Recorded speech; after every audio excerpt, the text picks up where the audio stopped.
The text message arrived on schedule, just before noon on my 65th birthday. Mom, we're on board, can you believe it? The Mediterranean this year. The kids are thrilled. Sorry again about the dates. We really thought your birthday was next month.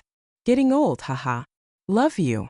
I stared at the message from my daughter Olivia and felt a familiar heaviness spread beneath my ribs, the kind you feel when you force a smile for the sake of politeness while inside there's only a hollow ache. Before I continue, I'd like to ask you to like this video to help promote it. Thank you. And now enjoy the story. My daughter had diligently decorated the text with little ship and heart emojis, as if that colorful tale of emotion could erase the core of the message. I had been left out. Again. This was the 5th year in a row that their grand family cruise had miraculously fallen on my birthday week. And each time, like clockwork, came the chorus of, "We got the dates mixed up." 5 years of convenient forgetfulness. 5 years of me sitting alone in my modest apartment, scrolling through their photos of other people's sunsets, other people's ports, other people's grand dinners where everyone was present except me. I placed the phone on the counter and forced myself to stop. To reply immediately would be to play by their rules again. What would I write? Just a reminder, my birthday has been on July 15th for all 65 years. Or something sharper. It's funny how the same senior moment repeats itself 5 years in a row. Instead, I made some tea and stepped out onto my small balcony overlooking the park. Below, mothers were pushing strollers. Elderly couples walked hand in hand. Life went on. Families who remembered dates without reminders and didn't hide their awkwardness behind emojis. The phone vibrated again. It was my son, Michael. Heading out to sea. Signal might be spotty. Olivia said she told you about the trip. Sorry again, we're missing your day. I thought it was in August. We'll celebrate when we get back. Promise. Over the years, my birthday had migrated from July to June, then to August, skirting the one correct date like a puddle after a rainstorm. I should have been angry, but instead I just felt tired. A warm, thick weariness like the aftermath of a long illness, when you only have enough strength to breathe. 5 years ago, when they first planned their cruise to coincide perfectly with my birthday, it had genuinely hurt. My father, the second parent I had nursed through a long illness, had just passed away.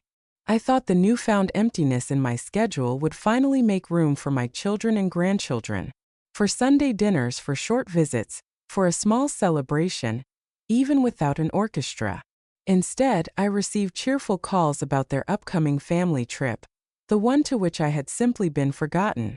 When I gently pointed out the overlap, a hasty retreat began. "Oh, Mom, we had no idea. Everything's already paid for. Non-refundable." But you understand, right? I understood far more than they thought. The second year I was more direct. "My birthday falls during your trip again." Michael sounded genuinely surprised. "Really? I was sure yours was in June." By the 3rd year I stopped reminding them at all. What was the point? They had made it clear that in their carefully curated picture of success, there was a place for me as a babysitter on call, a lender until payday, and a shoulder to cry on, but not a chair at the celebration table.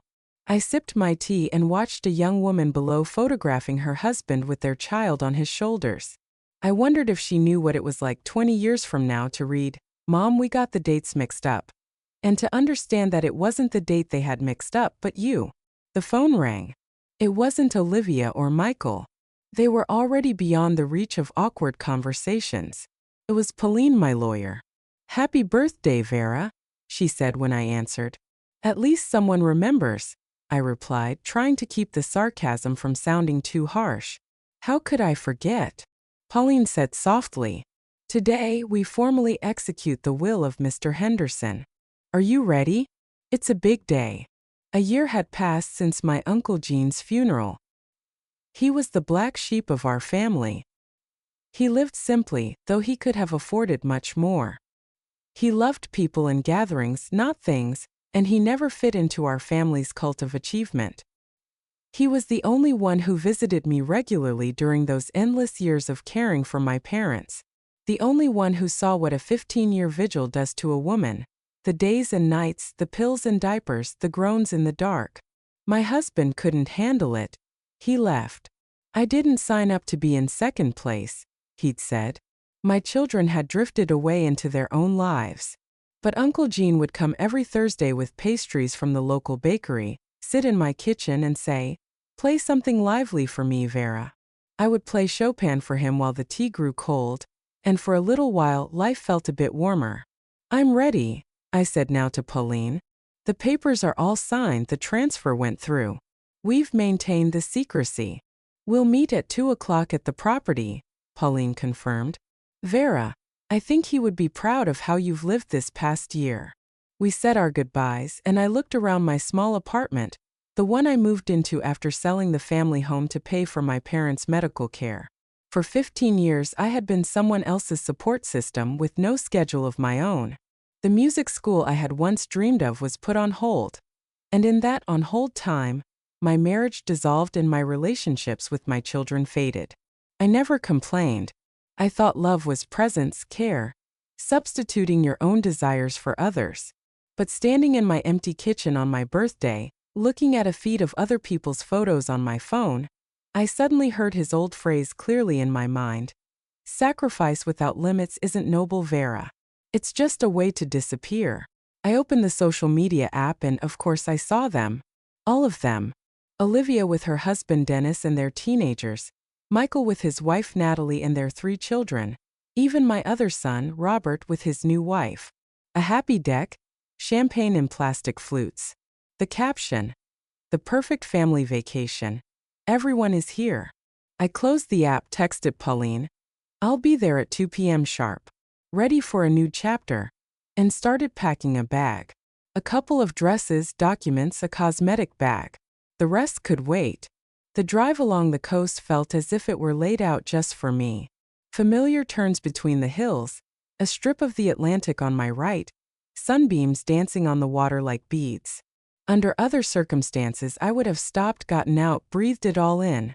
Today I drove steadily like a person with a destination they no longer intended to postpone. Pauline was already waiting when I turned onto the long gravel driveway. Her neat car seemed out of place here, against the backdrop of a high hedge, a manicured lawn, and a house that seemed to glow from within. "It's even better in person," she said, closing her folder. "The photographs don't do it justice." I looked up. 3 stories, a wide wraparound terrace, glass doors, tall floor-to-ceiling windows, white shutters, and an old, perfectly maintained tile roof. Nothing ostentatious, but everything spoke of space and air. A house where the eyes could rest. "Sea glass," I said aloud, and even smiled at my own audacity. "That's what I'll call it. Sea glass." My uncle and I used to collect pieces on the beach as children. Old glass, broken shards that the sea tumbles and polishes, turning them into smooth, warm pebbles. He used to say, "Time and the waves have a gentle way of smoothing sharp edges." "Very fitting," Pauline nodded. Inside was just as generous with light. High ceilings, heated floors, wide staircase steps that didn't intimidate, but invited you to climb them. A kitchen with an island where you'd want to roll out dough, not hide pots and pans. Bathrooms with heated floors. A library with shelves reaching the ceiling. I ran my hand over the wood, and it responded with a quiet creak. In the sunroom, a black grand piano had been left behind, an inheritance from the previous owners. "Just your signature is left," Pauline reminded me at the kitchen island, where all the papers were already laid out. The rustle of a pen on paper sounded unusually loud in the silence. With each stroke, reality became more solid. I, Vera Nelson, former music teacher, longtime caregiver to my parents, now owned this house. Without loans, without deals with my conscience. I just owned it. "And this," Pauline said, handing me a set of keys on a heavy brass ring. "Now it's official."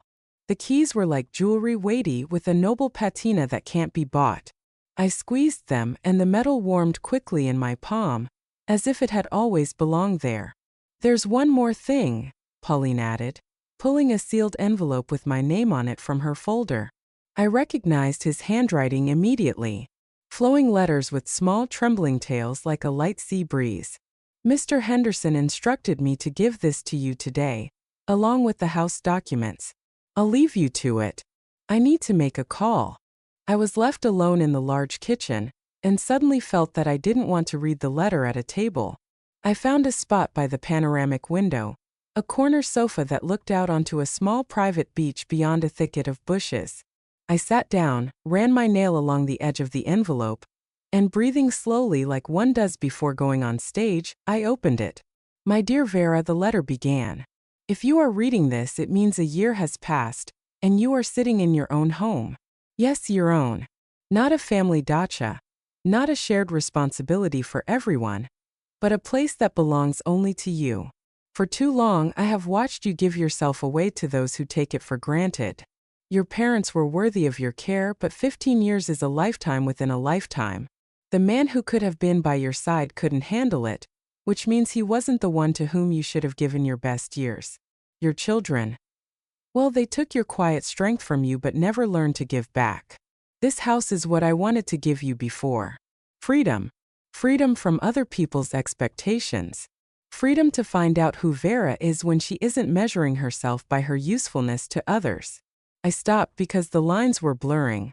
Tucked inside was a smaller, separately sealed envelope.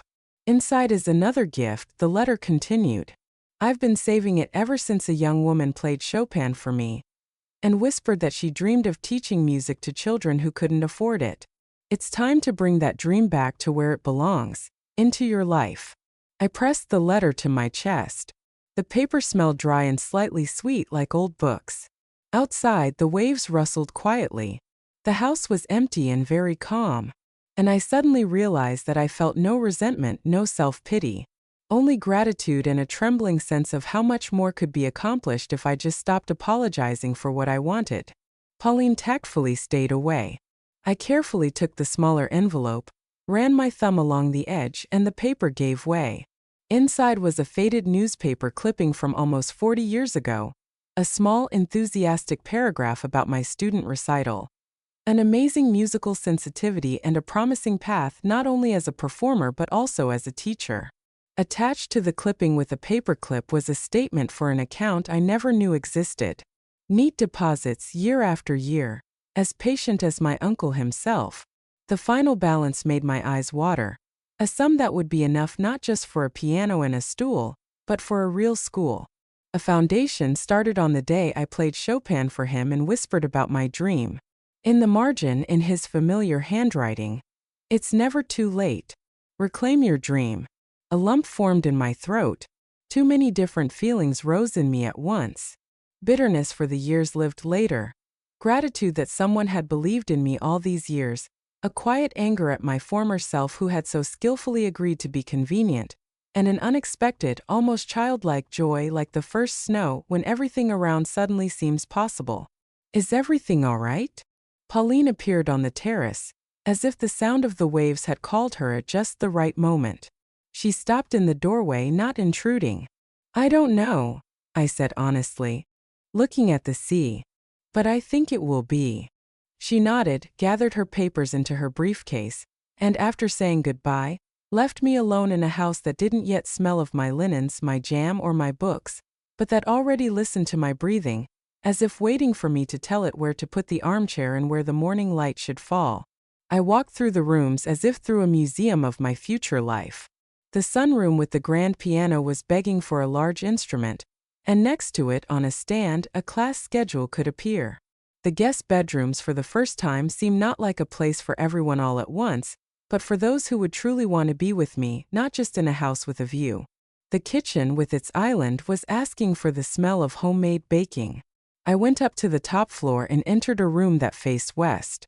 A wide sofa by the window, a promised sunset in the front row, and a silence that didn't crush but straightened the shoulders. My phone beeped. Another photo from their cruise ship. My 4 grandchildren making faces at an ice cream bar. The caption about a perfect vacation. The pain touched me.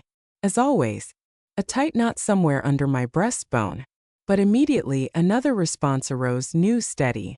Not resentment, not a desire to prove anything, but a calm decision that my life would no longer be built around someone else's schedule. I caught my reflection in the glass. Graying hair, clear eyes, a new soft line around my lips. And suddenly, like a teenager, I took out my phone, switched to the front-facing camera, and framed a shot so that the sea and the setting sun were blazing behind my shoulder. Click. In the photo, I wasn't elderly. I was an adult standing on my own 2 feet, and somehow beautiful in that light. I captioned it briefly, 65. New home. Sea glass. A new beginning. I posted it and immediately turned off the sound. I put the phone on the table and sat by the huge window until the orange glass turned gray, and the first few lights of fishing boats appeared in the darkness. I woke up to the sun drawing stripes on the floor. First, I didn't know where I was.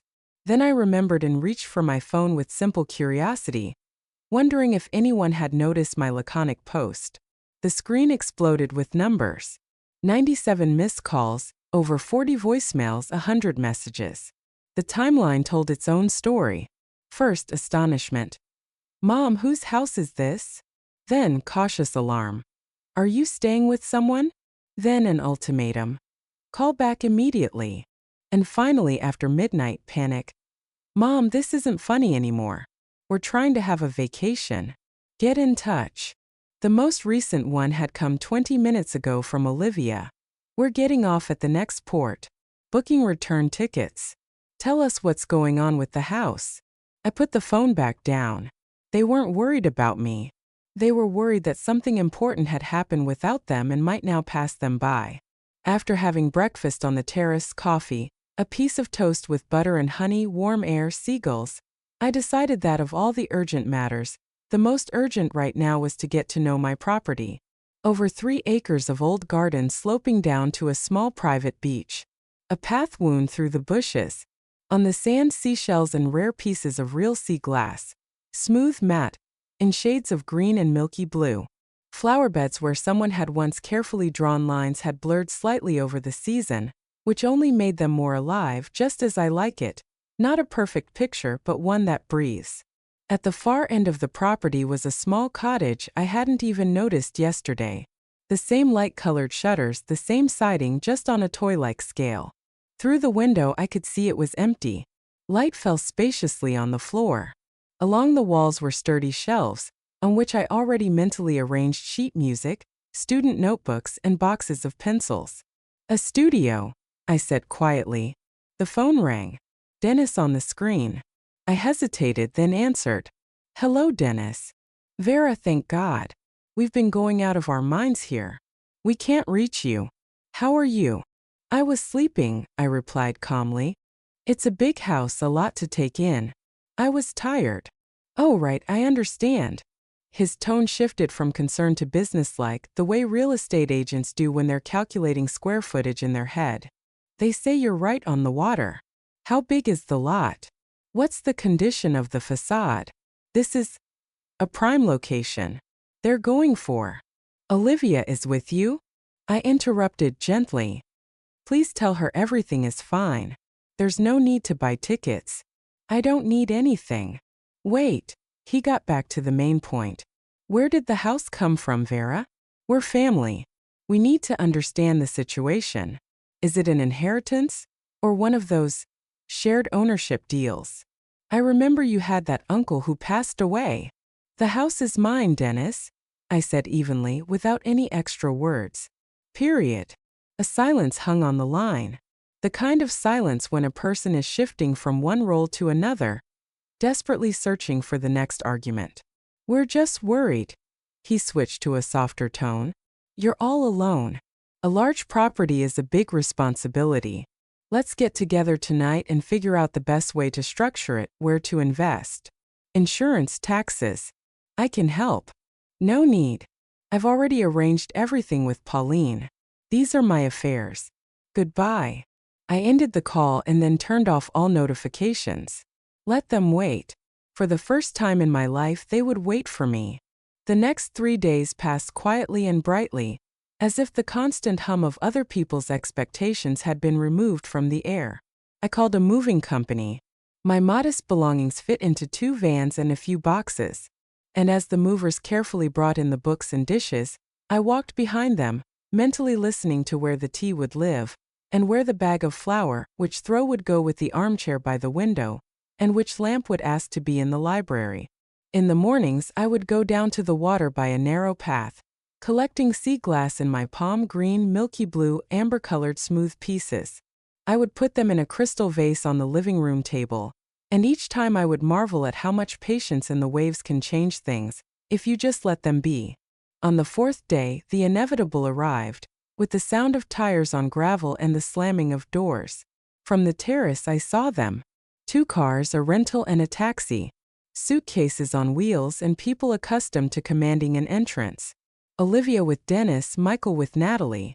Slightly disheveled from the journey, irritated, as one is after a disrupted schedule. They raised their heads simultaneously, saw me on the porch, and immediately formed a tight line, as if heading into a negotiation. "Mom," Olivia began, forcing a tight smile. "We were worried. What's going on? We couldn't get a hold of you. The phones were going crazy." I didn't stand up. The cover of my book lay open on my lap. My hand rested calmly on the bookmark. "I texted Dennis," I said evenly. "Everything is fine. You shouldn't have cut your vacation short." "Fine?" Michael raised his eyebrows. "You post a photo in some mansion, you don't answer your phone for 3 days, and that's fine?" "I turned off the sound because I wanted quiet," I explained. A rare thing for me. Natalie, without waiting, was already filming the house with her phone, with quick, habitual movements. She whispered, "The light is incredible," catching the reflection of the sea in the glass. "Where did you get this house?" Olivia took a step closer. "Are you staying with someone? Is this temporary?" "The house is mine," I said. "Bought with my money." "Bought?" Dennis couldn't hold back. A businesslike metallic tone cut through his speech. "Vera, forgive me, but this is a prime location. The square footage, the lot. You don't just buy assets like this. This is the inheritance from that uncle, isn't it? How much was it anyway?" "Enough," I interrupted. "Enough to buy a house without a mortgage, to live peacefully, and to do what I had once put off. And yes, it is an inheritance from my Uncle Gene." "He left you everything?" Michael asked, and in his voice was a genuine surprise disguised as hurt. "Everything," I said. "With one condition, that I not tell anyone for a year. He very much wanted me to see who was interested in me, and who was interested in what they could get from me." A thick, dense silence hung in the air, like the August air before a thunderstorm. "So it was a test?" Michael began to pace the terrace nervously. "To punish us for the cruise?" "No," I replied quietly. "It was my choice. For the first time in a long time, about me, not about what was right for everyone. And also, a boundary that it would be better for everyone not to cross." I finally stood up and gestured to the table on the veranda. "It's hot. Would you like some iced tea? You've come a long way for what seems to me to be a short conversation." Olivia looked at the suitcases in confusion. "We were planning to stay with you for a couple of days. There are so many rooms here." 7, I confirmed. "And none of them are ready yet. I haven't bought extra sets of linens, towels, I haven't planned any accommodations. There's a lovely hotel, the Seagate, 5 minutes away. I highly recommend it." "You're kicking us out to a hotel?" Michael even chuckled, not believing what he was hearing. "After we cut our vacation short, dropped everything." "I asked you not to," I reminded him. "That was your choice. And no, I'm not kicking anyone out. I'm just not ready to turn my home into a place for an unplanned invasion, as has happened in the past. If you like, you can come for a late breakfast tomorrow at 11. We can talk calmly. For today, please check into the Seagate." Natalie took another picture but caught my eye and lowered her phone. "All right, we'll think about it." "Think about it?" Olivia drew in a sharp breath. "Mom, this is absurd. A 7-bedroom house, and not a single set of towels for your own family." "There will be everything for guests," I said gently. "For uninvited guests, no. And another thing, no more discussions about what to invest in, what to sell, and how we should all live.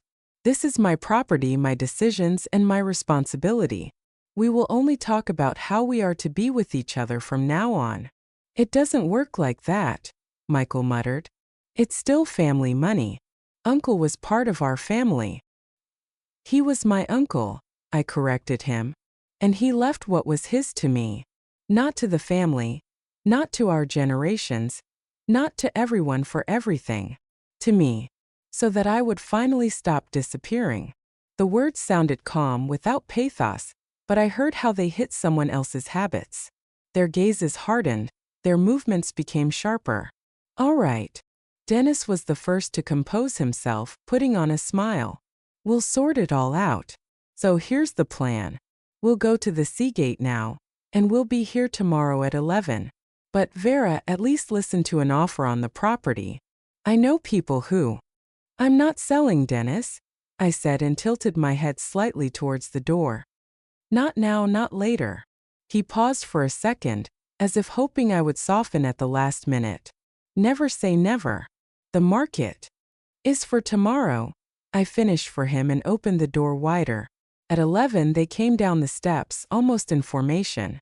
Suitcases, tense shoulders, whispers among themselves, quick glances around, as if the house could somehow answer their silent questions. When the cars had disappeared behind the hedge, the house exhaled along with me. The silence didn't return immediately, but it did, with the smell of warm wood and sea salt. I walked through the rooms, kicked off my shoes, poured a glass of cold white wine, went out onto the terrace and sat in a wicker chair, watching the sun sink towards the water, painting the glass in the vase with amber. My phone vibrated. A message from Pauline. Well, did the grand opening take place? I smiled at the corner of my mouth and typed back as expected. They're checking into the Seagate. They'll be back tomorrow to discuss serious matters.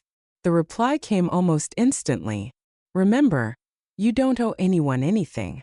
No explanations, no access. Your boundaries are not a request, they are a fact. I know, I wrote. This time I know.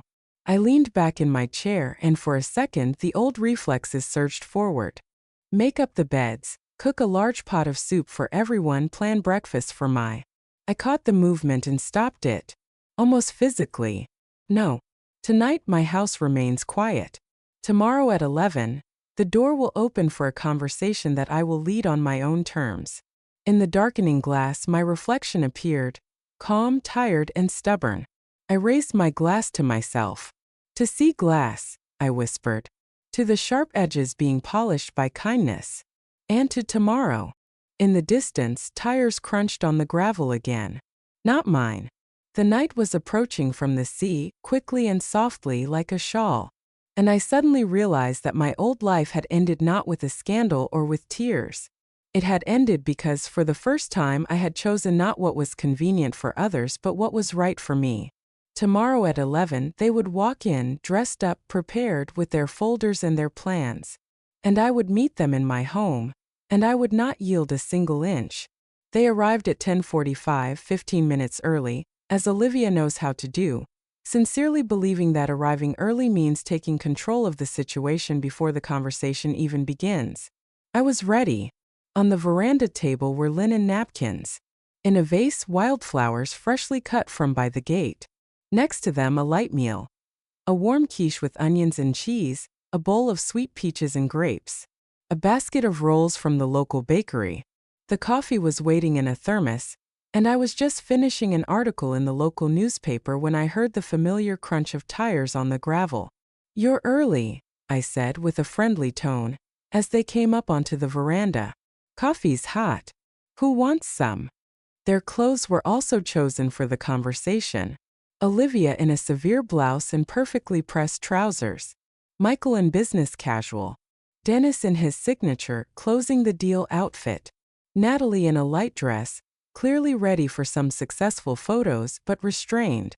"We wanted to start a little early," Michael said, seating Natalie and looking over the table. "There are a lot of questions." "I'm listening," I said, pouring coffee and handing out plates. "Eat.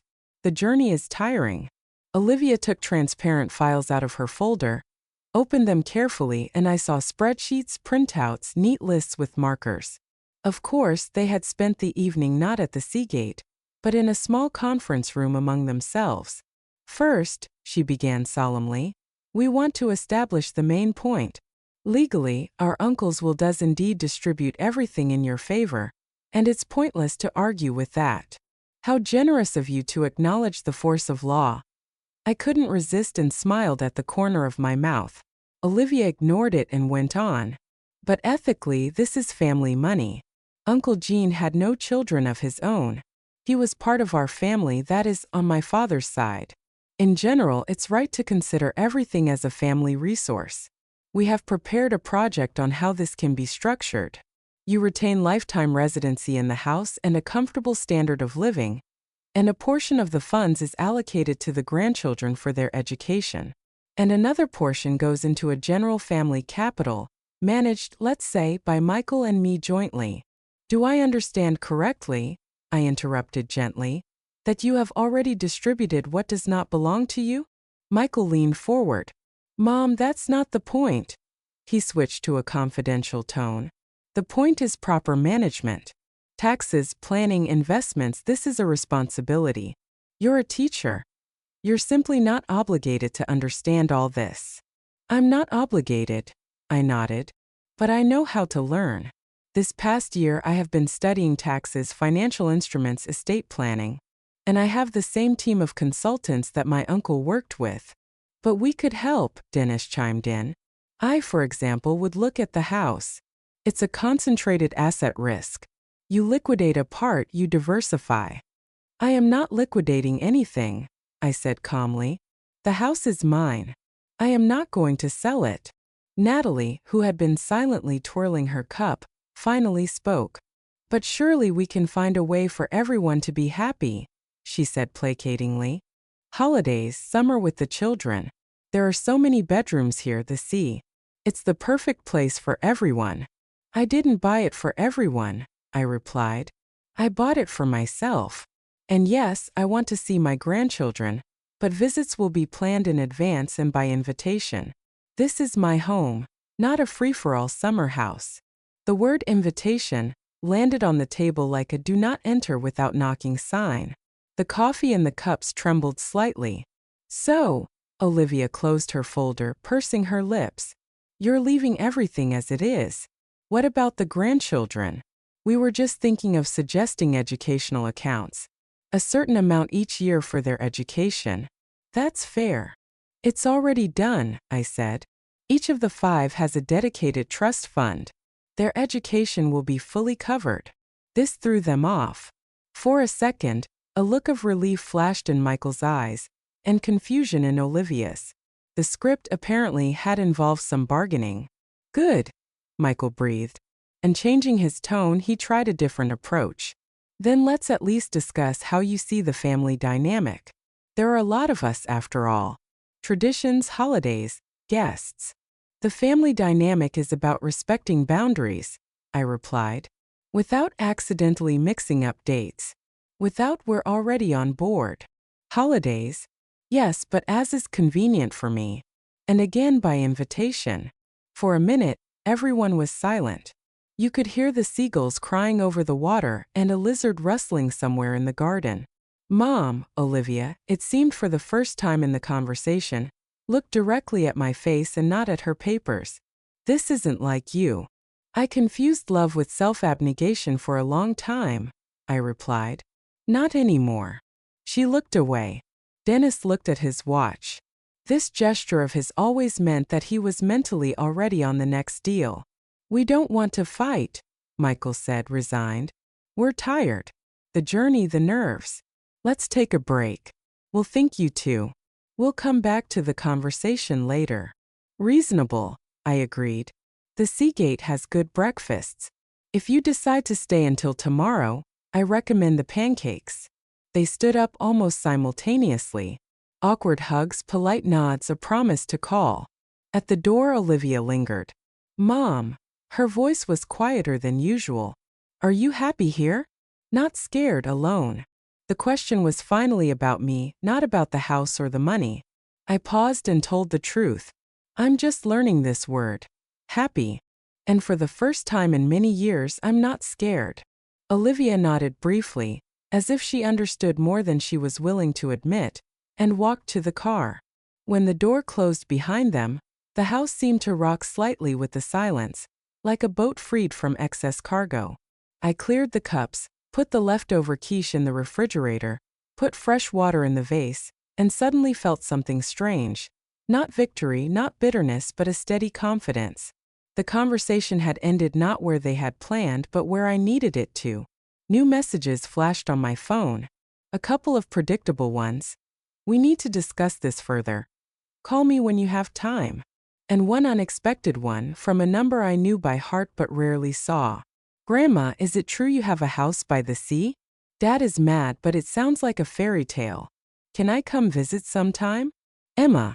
The screen went dark, leaving me on the veranda amid the smell of coffee and the sea. And I felt everything at once, caution and joy. I had to answer. I looked at the short line on the screen for a long time, and a smile appeared on its own without any effort, like a hand on a child's head. It's true, I typed. And I would love to see you. Let's try for the end of the summer. Just arrange it with your parents. You will always be a welcome guest by invitation. A smiley face flashed back immediately. Awesome. I'll help you decorate the rooms. And can I play the piano? You can teach me some of your teenage tricks, I typed playfully. But you're responsible for your words. Got it, came back almost instantly. I'll be polite.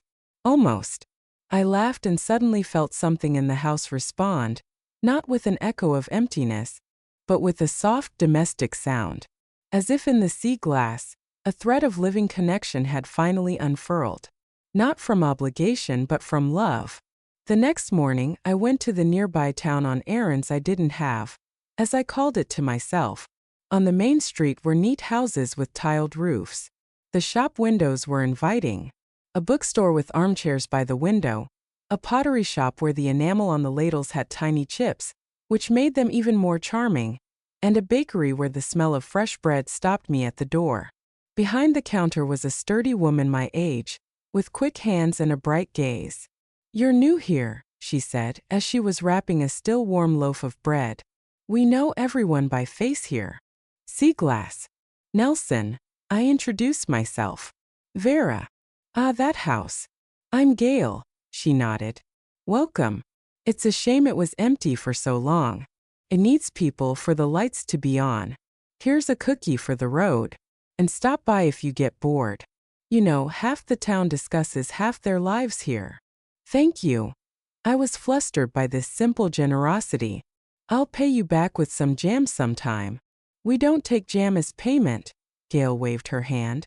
We put it on the friendship tab. I left with the bag and a smile, a light and somewhat defenseless smile, like a person who for the first time in a long time is not on the defensive.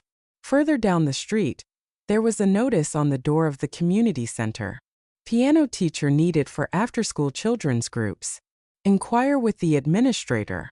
I walked in before I could think of a reason to come back later. The person at the front desk called someone upstairs, and a minute later, a woman with a short haircut and lively eyes came down the corridor with a quick step.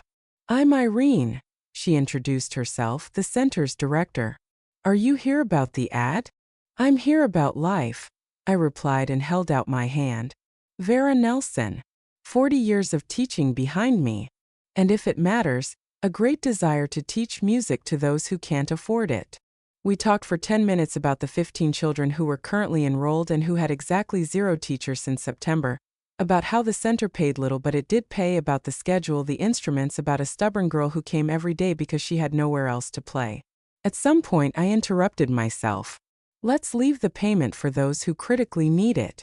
I want to do a little more. I have a foundation, an old family one, I said, feeling that same thrill of a right decision. Let's launch scholarships for kids who don't have the opportunity, so they can just come and study without any humiliation or proof of poverty. I'll take some of the groups myself and help find more teachers. Irene looked at me the way people do when something they've been waiting for, but have given up hope on, suddenly walks into their ordinary day. If we don't both start crying right now, she said, I'll go write up the enrollment order this very minute. The order can wait, I smiled. First, I'll call the tuner. The piano at home is waiting to be tuned. On my way out, I saw another stand about a food for kids program at the City Foundation. Dry goods and hot meals for families who can't make ends meet until the end of the month. I took a brochure and at home I sat at the table, opened my uncle's letter and his neat columns of deposits, as if he were sitting next to me and nodding. Vera, don't be stingy, but don't be reckless either. Make it so it lasts. I called the number from the brochure, introduced myself and said, I would like to support your program. Seriously. I'll find out the details from my accountant, but I have a target in mind. And yes, you don't have to put my full name on the donor walls. We don't do that anyway, a male voice laughed. But thank you all the same. Your timing is perfect. In the evening, I returned to the piano. It had been left by the previous owners heavy black, with a barely noticeable patina on the lid, like on old violins. I had called a tuner from the next town over, and while I waited for him, I took my old music books out of the closet. I opened it to a nocturne and began to play, very quietly, so that the sound would scatter across the glass and disappear into the twilight. When the phone rang, cutting through the melody, I automatically wanted to ignore it, but my gaze was caught by the name on the screen. Zemin. Vera Nelson, a voice asked. Paul Zemin. The Seaside Charitable Foundation. Forgive the late call. My accounting department was flooded with notifications this morning. You made a donation to the nutrition program today. A very large one, frankly. I wanted to thank you. My Uncle Gene taught me that hungry children are a disgrace to adults, I said quietly. So I'm correcting my disgrace little by little. You were close then? He asked cautiously. With Gene. He was my granduncle if you count the branches correctly. I knew him less well than I would have liked. But I remember him saying, don't say words you don't have the strength to back up with deeds. I thought about that today. That's how he lived, I confirmed. And he wanted me to live that way too. Tell me, Paul, does your foundation have enough hands? Or is it just money that's lacking? Money is never enough, he chuckled. And as for hands, we need people who aren't offended by reality, who are ready to do, not just advise. Forgive me for being so direct, but would you consider joining our board of trustees? We have an informal meeting on Thursday at Gail's Bakery. She closes the doors and brews coffee after her shift, and we discuss projects. Come take a look at us. At the tasks. No signatures, no obligations, just an introduction. I suddenly found it funny how perfectly the circles were closing. The house, the bakery, the foundation, the piano, Irene with the children's groups, and somewhere in a text message Emma, who had promised to be polite. Almost. I'll come, I said. If Gail will let me in. Gail will let you in, he answered confidently. She's already on your side. She says you have the right kind of eyes. We said our goodbyes, and I sat in the semi-darkness for a long time, listening to the house, how it breathed, how the wood creaked, how the night insects chirped somewhere in the garden. My phone was flashing with several new messages. From Olivia about the holidays and how do we move forward. From Michael about, we need to discuss the family dynamic in more detail. I placed it face down. I had a different dynamic now, simple and clear. Piano, children, bread, foundation, C. The next day, I took the first stacks of sheet music and boxes of pencils to the center. I arranged for the tuner. I bought a pie from Gail for the board meeting and returned home in the evening, tired but calm, like after a successful lesson. I sat by the window, unfolded my uncle's letter on my lap, ran my finger over the familiar line, "It's never too late." And I thought that perhaps this is what life looks like when it's yours again. Not grand gestures, not explaining everything to everyone, but step by step, without apologizing for your own happiness. On Thursday, I would open the door to the bakery after it had closed, smelling of cinnamon and coffee, with a warm light under the ceiling and people who don't ask what's in it for me, but how do we do it? And there, at the long table where Gail would place the pie and Paul would lay out the spreadsheets, I would be called by my name for the first time in a new circle.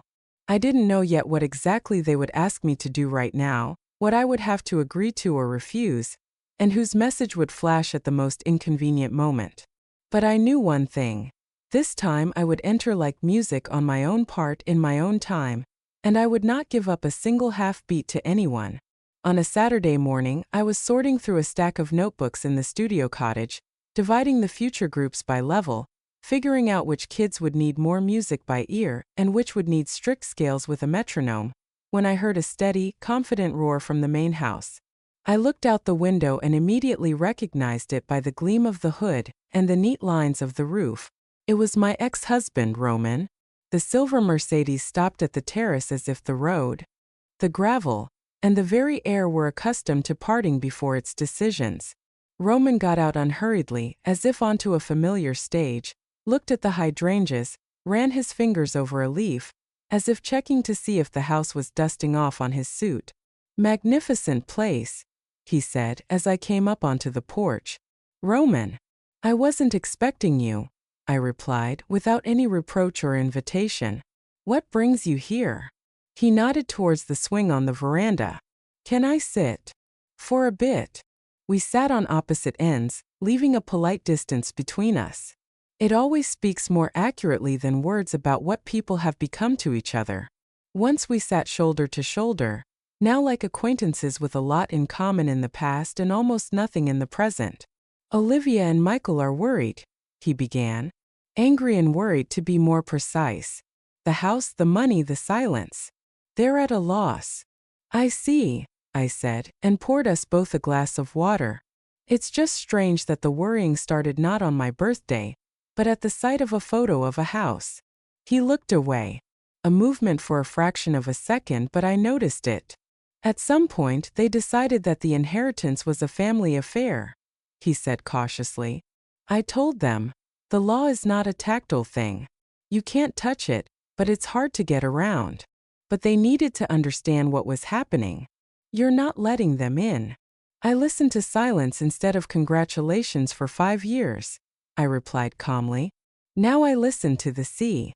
It's healthier. And I will let in whom and when I see fit. Apparently, that's what's causing such a storm." He nodded and, seemingly to his own surprise, smiled almost in the old way with his eyes. "You always said that when you knew for sure you were right. And yes, you are right. He took a breath as if steeling himself for something unusual. "Was a bad husband. I left when I should have stayed. I was jealous of your duties which you didn't choose. I chose convenience over a shoulder to lean on. It seemed then that I only had one life and I had a right to it. It turned out I only had one you, and I used that right poorly." "Thank you," I said, without relief and without sweet revenge. I just nodded to what should have been said a long time ago. An admission is not a cancellation, but it can be placed on a shelf where honest things are kept. He chuckled quietly. "Serena and I divorced, by the way. Last year. The kids didn't tell you." "No," I admitted. "We don't talk much about what's important these days. More about what's necessary." "I understand," he said and looked around the house again. "It suits you. You're calm." "I'm in my place," I replied. For the first time in a very long time. We were silent for a while, listening to a seagull squawking at a neighbor's cat by the gate. He was the first to return to the matter at hand. "They're still coming, for Mother's Day," he faltered. "They promised themselves. They need to see that you're really okay, that this isn't a fluke, that it's for the long haul." "Let them come," I said. "For the day. No sleepovers." Roman looked at me as if to check if he had heard correctly. "Harsh." "Honest," I corrected him. "I'm not ready to turn my house into a resort. Let it be one day. A meal, music, a walk to the sea, and then they leave. When we learn to talk not through money and not through claims, we can think about a couple of days. Not before. They'll be angry," he warned, more out of habit than concern. "Let them learn to feel something other than anger," I replied. "I am." He stood up, looking down at me, not condescendingly, but with an unfamiliar gratitude. "You haven't changed," he said. "You've just stopped hiding. And yes, it suits you more than any perfect director's wife." "Go," I smiled. You probably have a dinner in the city. I do, he admitted. But it seems being late today is not a crime. Thank you, Vera. He left as quietly as he had arrived, and it seemed to me that the air on the veranda had become lighter, not from his departure, but because we had finally put a long-displaced word back in its place. I went back into the house to my plans and notes. The day was slowly turning into evening. The light in the sunroom was becoming warm, the piano mat. I caught myself mentally setting the table for everyone and making a schedule of who would sleep where. It was funny. I took my phone and wrote a message to my children, both at once, without separate channels and unnecessary personal asides. The last Sunday of November is Mother's Day. I want to see you at Sea Glass. Format: a day without sleepovers. Time: from 2 p.m. to 8 p.m. sharp. Food: mine. No alcohol needed. No photos for social media. If you want to make a weekend of it, book a room at the Seagate. I would be glad to see you. Mom. I thought for a second, deleted Vera, and put Mom. I sent it. The screen went dark, but inside, on the contrary, it became brighter. This was not an invitation with a catch, not a maneuver, but a simple, clear rule of how it was convenient for me, so that it would be possible for everyone. In the evening, Irene called to clarify the schedule. I have a group filling up for Tuesday, Wednesday, and Friday, she chattered happily. And more news. Paul asked me to tell you that on Thursday at Gale's, there will be a meeting to expand the Food for Kids program. He really wants you to come. He says you have a good eye for numbers and people. I'll be there, I repeated. The pie is already ordered.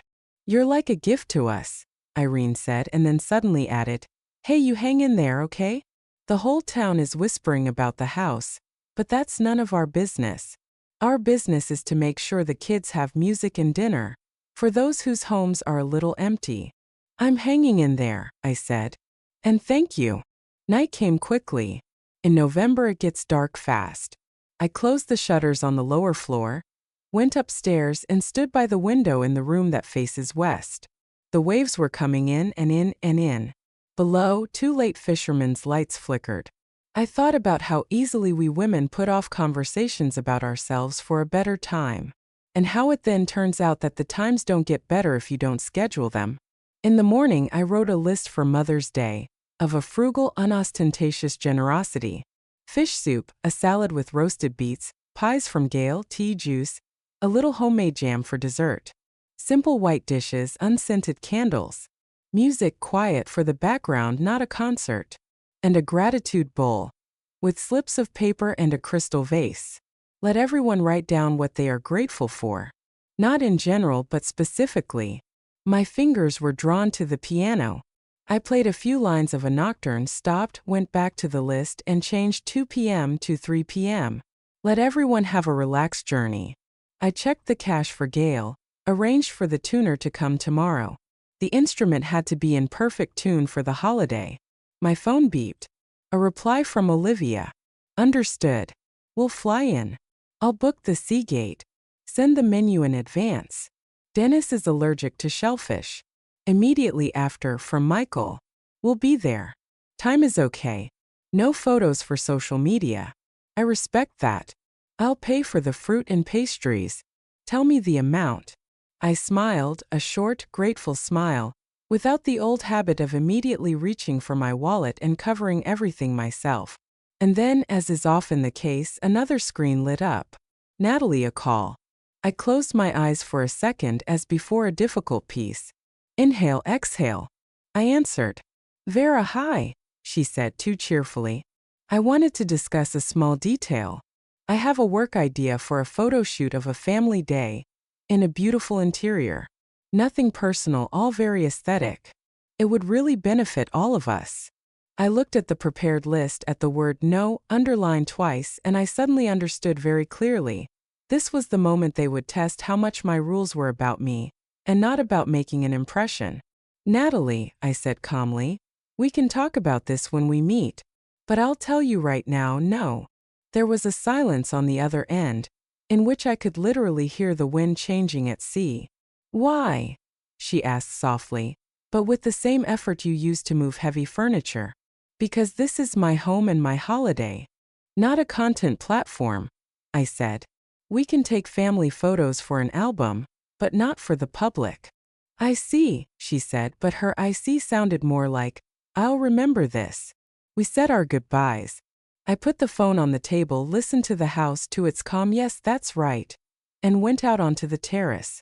In the distance, a small boat was heading for the shore. The seagulls were squabbling over some small fish. And in my head, the next small but important detail was already taking shape. What kind of candles to put out so that everyone's eyes would be warm, even if their words were still cool. I leaned against the railing and unexpectedly smiled to myself. The rules had been announced, the boundaries had been drawn, which meant that an inevitable rustle of discontent was ahead, attempts to discuss a little, to bend a little. And I suddenly felt that same slight thrill, as before going out on stage. The fear was gone. Only concentration remained. At that moment, a new incoming call lit up the screen. Unknown. I picked it up and a cheerful voice said, "Good afternoon, this is the administrator from the Seagate. We're confirming the bookings for next weekend. There's one peculiarity with your family's reservation." I looked out at the sun-drenched horizon and knew that the next movement had begun. The administrator from the Seagate spoke quickly and politely, as people who smooth over other people's wrinkles every day know how to do.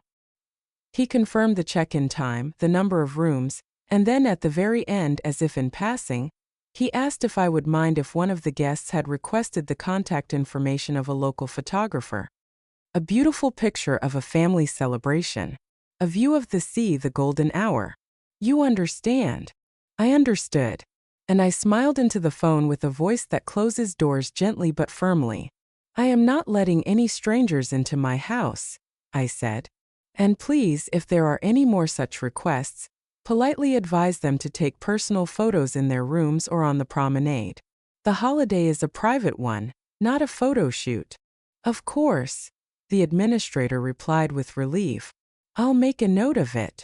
On Sunday, I woke up early without an alarm, from that special light that only appears on the last days of November. It's not yet winter, but it's no longer summer, a little whitish like milk diluted with water.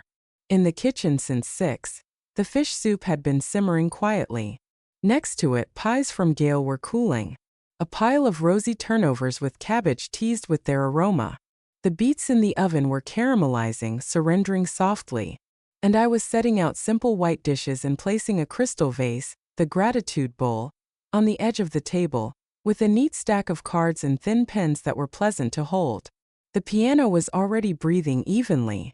The tuner had left last night, leaving a short note on the lid. The instrument loves your home. By 2 I had managed everything except the main thing, to calm down. But that wasn't part of the plan. I put on my new dark turquoise dress, put my hair up, leaving silvery strands to fall freely on my shoulders, and when I heard the gravel crunch in the distance, I took a deep breath. Not a concert, not an exam. Just family, just a day, just me and my home. Michael was the first on the porch. He opened the gate, held it for Natalie. The children obediently filed in, looking around as if in a museum. Natalie was beautiful as always and put together as always, but she kept her phone down. I noticed and mentally thanked her. Emma flew down the steps the moment she saw me. "Grandma!" and hugged me so tightly that my doubts cracked. "It's true, it's like a movie. Can I, see the room you promised me later?" "Just to see you can," I said. "After tea. For now, help me set out the napkins. We have a new ritual today." Olivia and Dennis arrived next. Slender, collected, a little tense. Olivia brought flowers, the right kind, without any attempt to outdo the house. Gerberas and eucalyptus, which filled the air with a pleasant scent. Dennis was smiling, but in his eyes, numbers and square feet were still dancing by inertia. We said our hellos. I offered a simple aperitif, juice and tea, and everyone slowly moved into the living room. I knew that look, how people read rooms, evaluate the light, the walls, the level, try to guess the cost. I wasn't offended. Rather, I was waiting for the moment when curiosity would give way to real presence, and the house would turn from a picture into a place where you are seen. That moment came when we sat down. The rosy pie was cut. The beet salad with goat cheese and warm buckwheat turned out to be that unexpected thing that is tastier than the familiar, and the fish soup drew everyone's shoulders to the table and relaxed their faces. Before we begin, I said, placing the gratitude bowl in the center, I want to play a game. A card and a pen for everyone. Write down what you are grateful for today. Not for everything good, but specifically. Then and after dessert we'll read them aloud but without names. Anonymously and honestly. Oh, that's something from Pinterest. Yasha couldn't resist, but he smiled, taking a pen. From life, I replied. But if you want, it can be from Pinterest. Emma was the first to write quickly without thinking. Natalie took a pen as one takes a brush, with her beautiful fingers, and looked out the window for a long time, as if searching for the right wording in the sea. Olivia shrugged and wrote anyway. Dennis pretended to be studying the paint on the windowsill but took a card. Michael thought for real. I saw it in the way he lowered his head and crossed out a few words before writing one or two. We ate. We talked about simple things, children's school, swimming, movies, who was reading what. Sometimes a wave would bring up something uneven. How many square feet is this? Is that tree rare? And I would gently redirect. Gail bakes pies from her mother's recipe.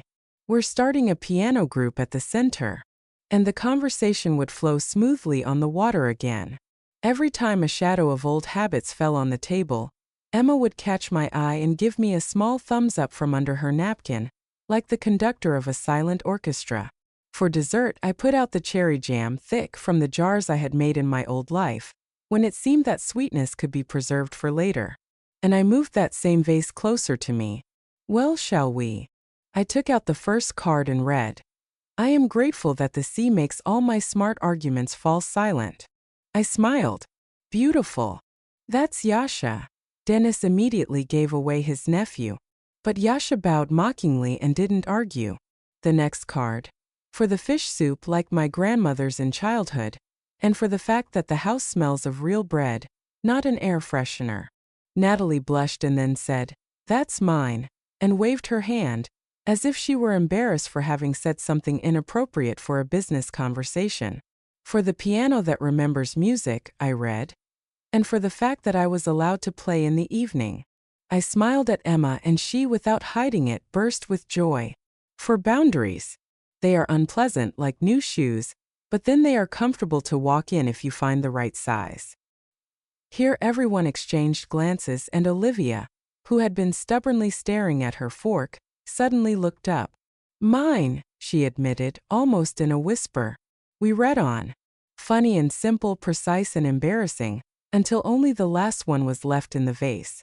I unfolded it and felt my voice become softer on its own. For my mother's courage to live her own life, even if it's inconvenient for us, and for the fact that it seems to be better for everyone. I didn't look at Michael, although I knew it was his hand. Thank you. The silence in the living room was bright. A log cracked in the fireplace. And at that moment Emma stood up. Can I? And she ran to the piano. She sat down carefully as I had taught her. Feet support, hands not collapsing, back remembering to breathe. The first notes of a nocturne spread through the rooms and melted at the glass, beyond which it was already getting dark. I saw Michael's fingers tremble on his knee. The memory was returning not through who owes what to whom, but through a sound in which we had all once lived. She gets that from you, he said quietly. That ability to hear not just the notes. From life, I corrected him. But yes, blood remembers its own. When the music stopped, we were all silent for another minute, not out of politeness, but because it was a pity to frighten away the warmth.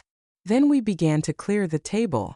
The children ran off to wander around the house with instructions not to go into the private rooms, and the adults somehow, on their own, returned to the topics that had always been difficult for us. Natalie asked cautiously, Vera, is the charity work for the long term? Do you really want to get involved in that? It's, endless. Yes, I said. As long as I have the strength. Music for children, food for families. It's not a one-time gesture. It's my way of saying thank you for the days when I myself have everything.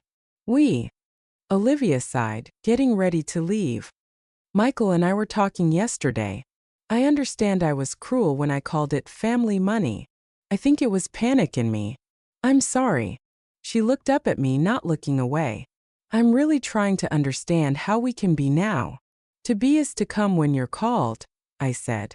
And to hear when they say no. That's all. We went out onto the terrace. November had grown cooler, but the air held the remnants of the day's warmth, and the sea below whispered quietly, as if it too were asking us to speak more softly. I poured everyone a mug of hot tea and raised mine. To a new beginning, I said simply.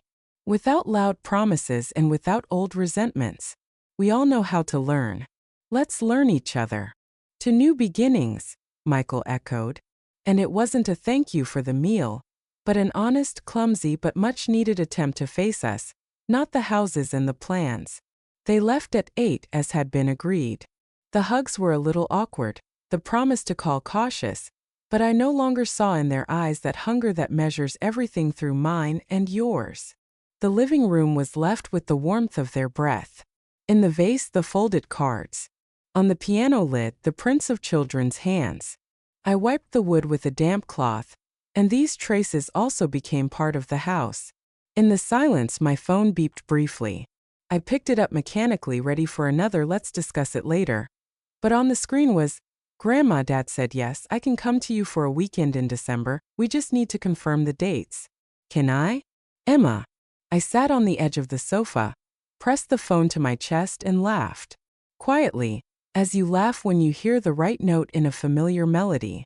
I wrote, "And I'm really looking forward to it. You already have your own room. I'll send a photo tomorrow." I pressed send, listened to the house, and heard the gate creak faintly in the garden. I looked up, looked closer. A shadow behind the fence, footsteps on the gravel, and a familiar silhouette on the path that I had not expected to see at this hour. The gate clicked a second time, and someone who was not supposed to be coming back today stopped on the porch and rang the bell. I opened it. On the porch stood Michael, without his family, his hands in his pockets, and with that expression when the words are not yet ready but are already needed. "Sorry it's late," he said quietly. "I just wanted to say thank you for today. And to ask, Emma has been whispering all evening about her room with a view and the piano. Can she come for a weekend before the new year? Just her." I stepped back so he wouldn't freeze in the wind, but I didn't invite him in. Not because I grudged him the warmth, but because the day without sleepovers rule was in effect until the end. "She can," I nodded. "If you arrange it with Natalie. And yes, in advance. I'll prepare her room as I promised." He smiled. Not the businesslike one but a boyish one. "We'll arrange it." "And Mom," he swallowed. "Were you really at home today? In your own home? I saw it." "I was at home," I said simply. "Good night, Michael." He left and the silence returned like a warm shawl. The room smelled of bread and beets. The folded cards lay in the crystal vase. The children's handprints remained on the piano lid. I thought that sometimes life changes not from loud declarations, but from a single short phrase at the door. "Thank you." December came transparent with the crisp morning air. And with those days when the sea sometimes spreads out like a steel satin, and then suddenly becomes white and angry, and in every window you see its changes like the mood of a loved one. Irene and I confirmed the schedule. Tuesday, Wednesday, Friday after school. A group of persistent, and a group of stubborn. The tuner came back, tightened a couple of strings, left his business card on the music stand in case a pedal should fail. Gail sent a jar of honey with a boy from the next street for the after-school tea. And Paul sent a short message about the Foundation's Thursday meeting. "It will be warm. Please come." Emma's room was born as if on its own. I put a desk by the window so she could see a narrow slice of the sea between the pine trees. I put the books I had loved at her age on the shelf. I placed a soft cushion on the windowsill to sit and think about whose Grieg is more beautiful, Richter's or the neighbors from YouTube. I hung a small watercolor, that same view from the upper bedroom where the morning light makes the water not blue, but milky. On the nightstand I put a pencil holder. In the dresser a supply of warm socks just in case. After all, grandmothers always know whose feet get cold, even if they're not told. When the car appeared at the gate on Friday afternoon, Emma jumped out first, leaving Michael to deal with the luggage. "Can I see it right away?" she whispered conspiratorially. "You can, but hugs first," I said. And we both laughed because we both hugged with the same strength. Michael walked through the house, no longer with the old assessment of, "How much is this worth?" He lingered in the sunroom, ran his hand over the piano lid. "It sounds different," he said. As if it has an owner." "A house with an instrument is also alive," I replied. "When they are played, they give thanks." He didn't stay long. "Tea, 3 cookies for the road. Call if you need anything." And he left. And Emma and I were left alone. In the evening, we managed to roll out cinnamon cookies from my mother's recipe, and to walk down to the beach for sea glass. She found a piece of rare milky blue and solemnly placed it in my vase. And to play a duet where she held the simple bass and I the upper line. And I thought that perhaps this is true luxury, when you don't have to explain yourself to anyone and you don't have to prove anything. "Grandma, can I ask a personal question?" she asked later by the fireplace, with a mug of cocoa in her hands. "Why did you put up with it for so long? You know everyone, Dad, Aunt Olivia, my other uncle. Is that love?" I sighed, not heavily but thoughtfully. "I confused love with self-abnegation," I said honestly. "I thought that if I gave everything away, no one would leave and no one would be hurt. But it turns out the opposite is true. When a person is always convenient, they stop being seen. Uncle Gene once told me that I have a fire inside me that needs oxygen. And I kept covering it with a lid myself. I've unscrewed it now." Emma listened without interrupting, seriously like an adult. "I like you like this," she concluded simply, with the lid off to the side. In the morning, I handed her a small package, a soft notebook in a leather cover the color of the sea. "It's early for a gift," I smiled, "but you'll need it. Write, draw, record how you hear the world. Every musician should have their own diary of the ears." She read my inscription on the first page, hugged me so tight that my eyes stung and said, "I will." Honestly. During the day, we went to see Irene to show her my little star. Irene gasped at her correct hands, asked Emma to play a scale like music, not an exercise. Then to Gail's, where we were given a hot pie with a seal. And in the evening, when Emma and I sat at the piano and played a song she had brought from school, my phone beeped, short, decisive. "Foundation party tomorrow at 7. I'll pick you up. Pauline." I smiled. "No, don't. I can drive myself now. And maybe I'll bring Gail and Irene. A girls' night out for those who get things done smells of cinnamon and seals, not champagne." On Sunday, Michael picked up his daughter. The hallway smelled of her strawberry shampoo. Her sweatshirt was left on a chair. I deliberately didn't put it away right away. Let it hang there, as a sign that we now have not a guest room, but Emma's room. At the door, Michael, already holding the doorknob, suddenly turned around. "Thank you, Mom," he said, looking directly at me, "for being there for her. And for me. I don't know yet how we're all going to live now, but I'm trying." "Really?" "Try," I nodded. "I am too. It turns out to be a skill." On Thursday, Gail, Irene, and I went into her bakery through the back door, like in a movie about small towns. The display cases were empty, the chairs were on the tables, it smelled of coffee and the oven. Paul was already laying out papers, putting out pencils, and when he saw us, he broke into a smile. "Well, now we'll definitely get it done." We discussed the Food for Kids program and the winter kits for families. We argued about logistics and about how to make it so that people wouldn't be ashamed to come for help, but would feel welcome, as if they were guests. I listened, asked questions, wrote in the margins. Don't display the names. Don't ask for proof of poverty. Give them the opportunity to give back through work, helping in the kitchen once a month.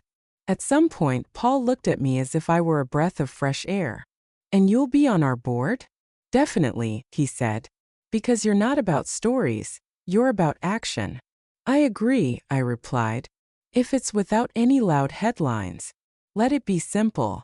We'll do what we can." We left late and outside in the cold, clear air. I suddenly caught myself not remembering the last time I had been so happy to return home in the evening. Not because of obligations, but because of the anticipation of sitting at the piano, opening my uncle's letter, running my finger over his "It's never too late," and knowing that it really isn't. The days went by in their own rhythm. I signed a couple of papers for the foundation, confirmed the no-strings-attached scholarships with Irene, ordered another music stand for the studio cottage. I arranged for a second instrument to be delivered in the spring. It would be easier for the children if they had a place for their own loud joy. Olivia would write once a week, no longer about the family dynamic, but about life as it is. Sometimes she would even ask what I was reading. Natalie once referenced me in her blog, saying she was learning to respect the boundaries of her elders. And even if her audience decided it was just another trend, for me it was a small yes without any reservations. Roman sent a postcard with no words about the past. Only, "May the house be good to you." I put it on the bookshelf and thought that perhaps this is what it means to be an adult, to be able to put things on their own shelves and not carry them around with you everywhere. And in the evenings when the house grew quiet, I would sit in the sunroom at the piano, place my hands on the keys and play not for but because. Because that's how you breathe. In those moments, I would see my face in the glass and the girl from the faded newspaper clipping who had been promised a pedagogical gift, and I wanted to tell her, "Nothing is lost. You just took the long road. And now play." Sometimes, when the wind from the sea brought a salty dust and rustled in the pines, I would whisper into the darkness, "Uncle, I understand about the fire and the oxygen. Thank you." And I would fall asleep without the old habit of making excuses for other people's actions. Without the nagging thought, it should have been different. But with a steady certainty that I had already done the main thing. I had stopped confusing love with disappearance. Ahead was the new year, with a pie from Gail and perhaps short visits from the Seagate. Spring with a creaky gate and the first children's concerts in the studio. Summer with Emma on the beach and our hunts for rare blue sea glass. And July, my birthday, which for the first time in many years, I was waiting for with the naive joy of a child. I didn't know yet how I would celebrate it, but I knew for sure. It wouldn't accidentally end up in someone else's schedule, and it wouldn't become an attachment to someone else's photograph under the slogan, "All Together." It would be my day without quotation marks, without parentheses, without excuses. And if someone asks what has changed, I'll probably say, "Nothing special. I just came back to myself." And everything else followed. Thank you for listening to this story to the end. Write the word "justice" in the comments if you watched until this moment. Your support is important to me, so seeing your likes and subscriptions warms my soul. Stay with us. There are more real-life stories ahead.